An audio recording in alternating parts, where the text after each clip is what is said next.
Ladies and gentlemen of Knucklehead Nation, would you believe who we ran into? Vinny Fam. Vinny, had to give you your jacket. It just happened to match with the outfit you're wearing today. I mean, this is destiny all around, brother. It is. Forget me. I got to know what's going on through your mind. You know, we got to walk through that entire experience, that entire win. But right now, what's going on through your mind a couple weeks out from becoming the IKF and FightersRep junior middleweight champion of the world, West Coast title holder? Tell me, man. I mean, it's believable. I don't want to say it's unbelievable, but it's believable because I've wanted it so bad and worked so hard for it. But it just feels so great, you know. It just feels great. That's all I can explain it. We fought November 5th. It's like November 20th, and my voice is still gone because I can't stop yelling in excitement. Just randomly driving, going, "We did it! We're the champs!" You know. So, you know, off and on, it's just a great experience. You know, I'm just so happy. My first fight with FightersRep, wanted to get on with them, and they blessed me with the opportunity, and we came out and did it. And I'm so happy.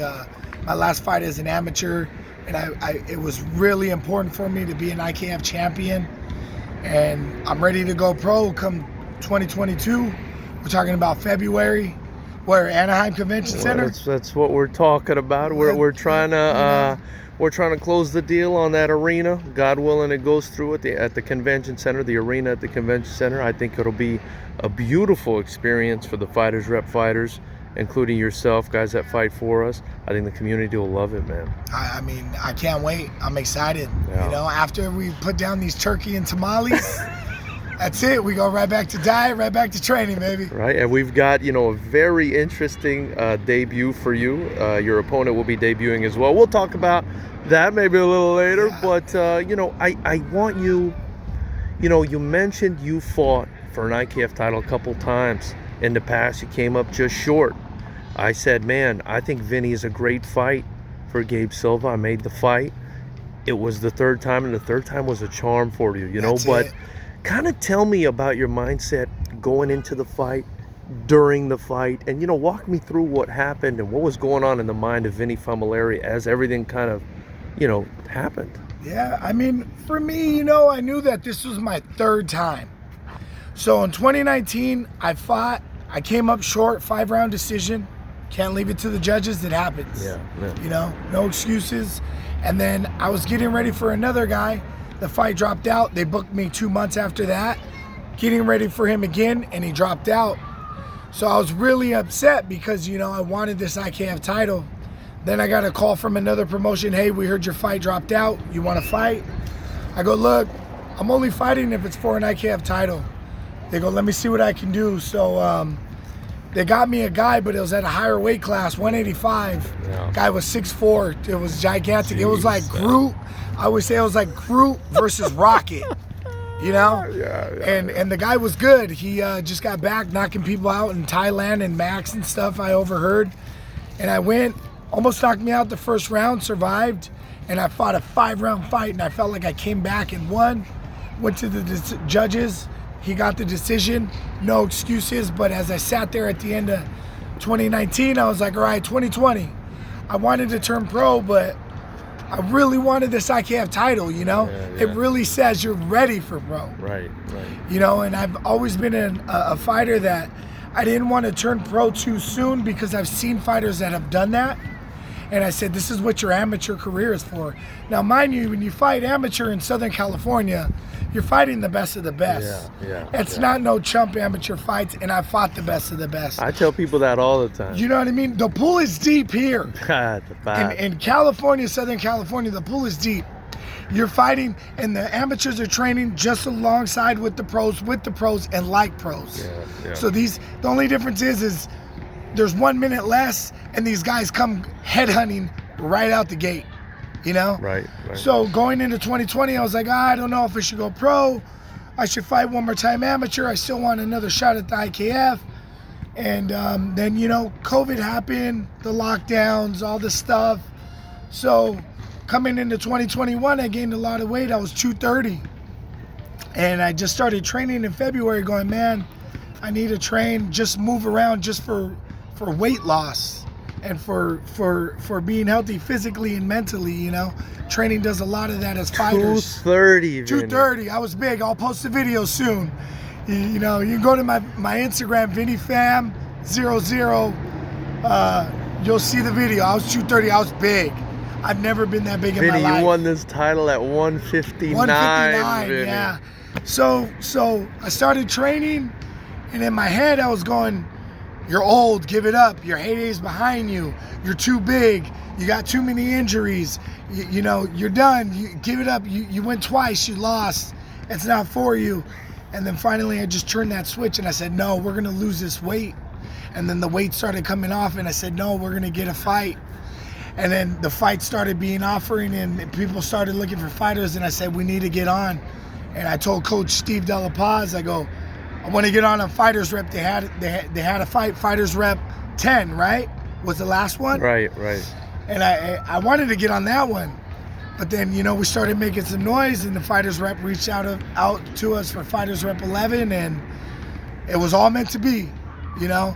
And we're about 185, and we said, "Well, wait, just tell us the weight." I've had 15 amateur fights. I fought at 220, 200, 185, 170, 165, 155, 153. I've never missed weight.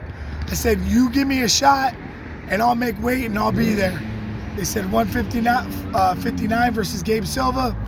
I said, "That's fine." Then they said, "Here's the better part. It's for an IKF West Coast title." I said, "Oh my God, it's meant to be." I said, "Let's do it." You get me? And that was it. I made it up in my I made it up in my head that I was gonna get this. Yeah. And it was my third time. Mind you, it's my third time going for an IKF title. I said, "I'm gonna die in that ring, or I'm gonna win this title. One or the other, but I'm going in there with that mentality." Vinny, you came in with a lot of confidence. Yeah. You were at the weigh-in with a lot of confidence. Yeah.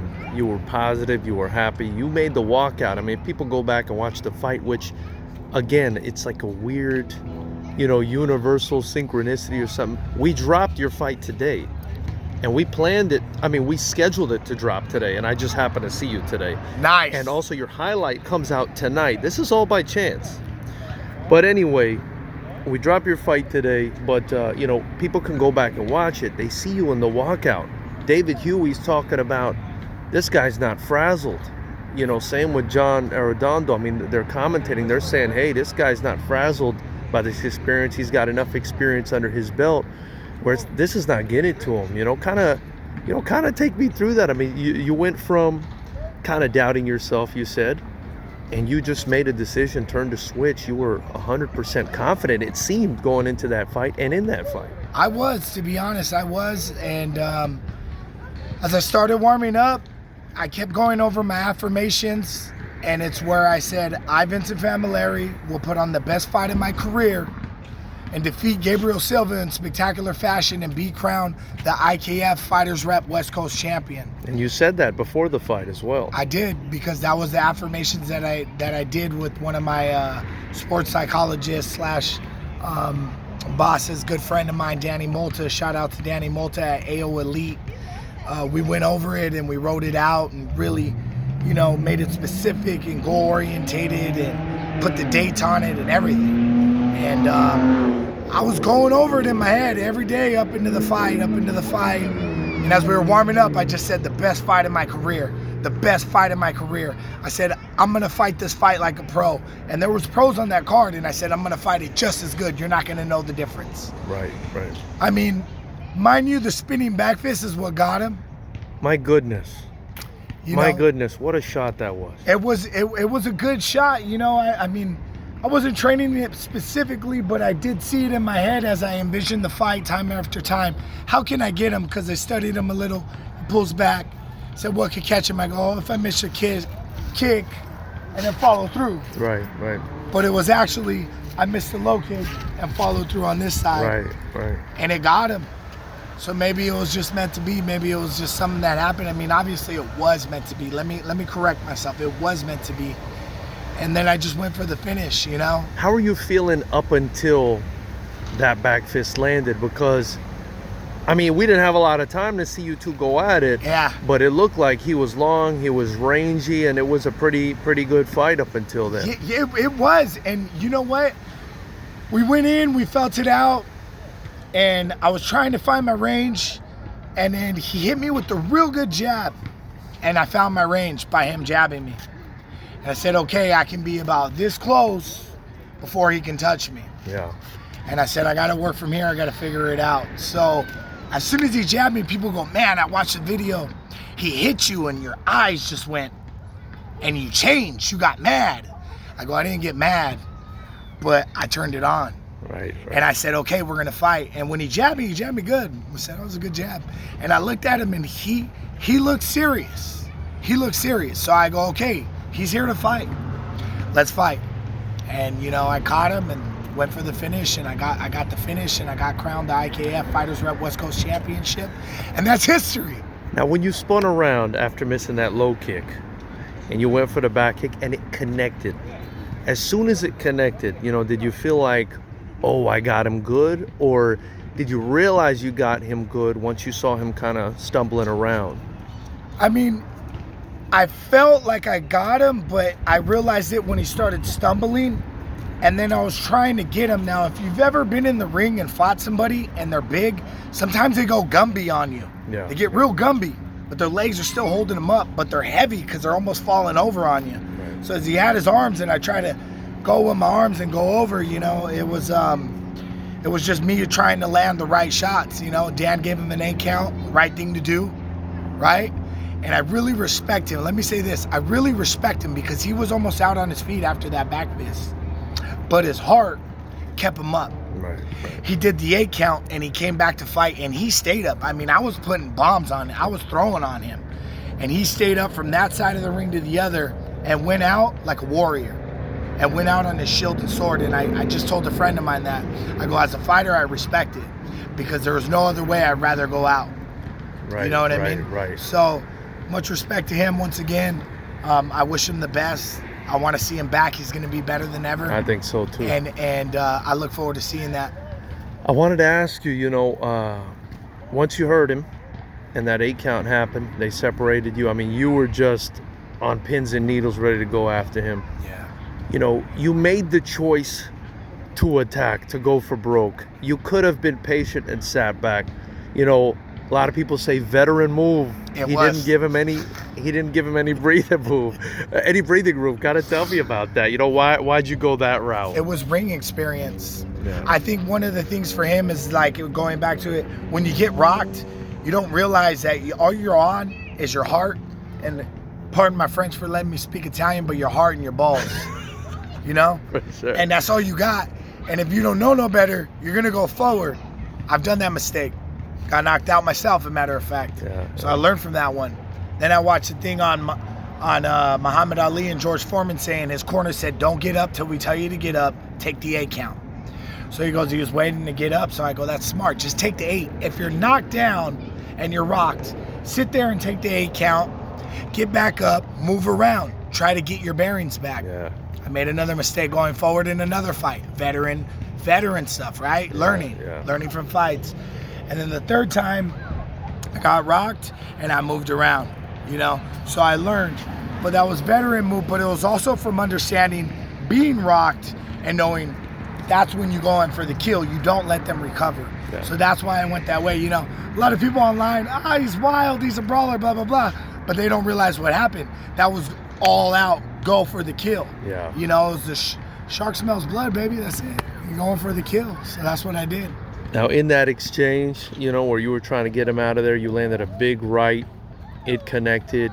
You know, he went down, and you were standing over him. I mean, and it looked like, you know, the adrenaline just took over you. You ran the other way. You tackled your coach, Phil. One of your coaches, Phil, who jumped into the ring. You know, tell me what was going on through your mind when that final shot landed. You saw him crumble in front of you like that. When I saw him crumble, I was just thinking, all right, what are they going to do? You know, are they going to let him get up? And then I kind of stood there and just soaked it in and just said, no, he's done. And I got the job done. And I'm you know, that was that was the time where I just turned around and just said, we did it. And I ran right towards my corner. That was it, man. I was celebrating. That's when my voice went. What a reaction, Vinny. What a reaction from the crowd. It was electric. From your corner. I mean, you have so much support. You have so much support. It's outrageous. Kind of tell me, where do you think you get all this love, all this support from? I mean, that's not to say you don't have haters, because we've seen online, ever since this knockout, there have been a lot of haters for you, for Gabe, for everyone. But, a lot of support too. We got to acknowledge the support, man. Where does it all come from? I think it comes from people understanding that I'm real. I'm not a fugazi type of character where I play the part or I do things that aren't just genuinely real. And I think people understand that and they see that. It's kind of weird going back and people being like, wow, you really inspire me. I see you work so hard. I'm like, I'm just doing what it takes or what I feel like it takes to get the job done, Right. But I think it's mainly my friends, my family. For that one, honestly, it was a lot of the fight community, which I really appreciate. It was other fighters in other camps that said, hey, we're rooting for you. Get it done. And that win also was for them as well. I was at another promotion I was cornering, and I had a lot of people come up to me. Hey, we heard you got that fight. Get it done. We're going for you. So that was great as well, But I think it just comes to the thing that people really see that I'm a genuine person and I have a good heart and I'm really passionate about this and that I work hard and that I deserve it and they want to support something like that, Genuinely, the people will flock, your vibe attracts your tribe, like they say, right? Right. And I think that I just attracted those people that want to support something that they say is real and genuine. So, Vinny, I don't think there's a better springboard. I don't think you can dream up a better springboard to a pro career. I really don't. Nah. And I told you that, me and you have been nothing but real and transparent with each other from the beginning. I gave you my opinion. I thought you should go pro after this. It's a no-brainer for me. You win. I mean, that's the biggest IKF title we've ever given out, an entire West Coast title. For those that don't understand, I mean, that's encompassing multiple states on the West Coast. Yes. You're the man at 159 pounds on the West Coast, and it's also a hybrid fighters rep title since we're working in unison with the IKF. For me, it's time to go pro. It looks like you may agree with that. We're going pro. Yeah, and we're looking at February, God willing, February 19th. We put a wonderful fight together. It's against another guy debuting as a pro. And we're over the moon to have you, man. We're over the moon to have you. I'm so excited. I'm so ready. I'm so ready. Just like I was ready for this fight, I'm ready for this one coming up. I'm excited, and I'm excited to put on my first pro debut fight at FightersRep and shut it down here in California. I can't wait. So the goal was the IKF title. We accomplished it. Now it's the FightersRep title, pro. I love it. And those are IKF titles as well. So you might get another one. There you go. You might get another one. Vinny, man, I appreciate your time. This has been an incredible experience for everybody involved. I mean, that fight was covered by every media outlet you can think of. The live stream is at a near ridiculous 300,000 views because of that, among other things. There was also an amazing main event fight on the card. But my goodness, the attention that you garnered from your performance, I think is unmatched. And we're just glad to have you, man. We're excited for February. Is there anything you want to say? Is there anyone you want to shout out? Anything you want to get off your chest before I let you go? I mean, you know what? I just want to thank FightersRep, right? Big Prez George, thank you for the opportunity. My pleasure. Thank you to the IKF. Thank you to my coach, Steve De La Paz, at TASHA, the American Hybrid Striking Association, and Master Cordero at King's MMA in Huntington Beach. Coach Jason at Blitz Muay Thai in Covina, California at 10th Planet. Coach Rusty, that was in my corner as well, at the Shack System in Glendora, California. All my friends, all my family, all my sponsors, AO Elite, Casamate Tequila, Dr. Kessler, the list goes on. But just everybody that's been with me since the first amateur fight to the last, which was the past fight on November 5th at FightersRep. Thank you all. I appreciate it. And I look forward to putting on more performances as spectacular as the last, and just giving my all in every fight that I get the opportunity to fight at, and move up from there as a pro. Thank you guys. Ladies and gentlemen of Knucklehead Nation, Knuckleheads. Vinny, the Mex-Italian Stallion. That's it. Fam, thank you so much, brother. Thank you.